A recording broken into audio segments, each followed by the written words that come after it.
we think back to the music industry when they had those groups, and we had a few let's say musicians and artists that literally we seen them touring, they were everywhere, right? They have this talent, they have this asset, right?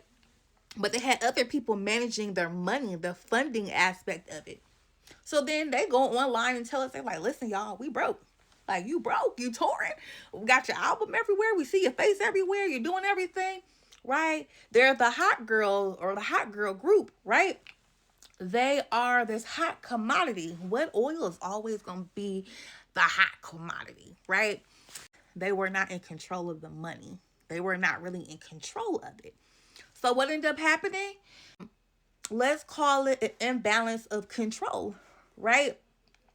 The contracts that they had favored foreign entities and bodies. Therefore, when they were looking at the money, they're like, wait a minute, the money looks funny and I don't like that.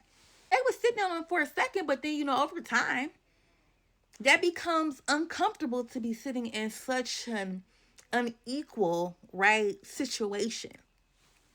So here you have these massive reserves. It says right on the screen, one of the largest proven oil reserves in the world. Right, you like big bank take little bank. We should have lots of money.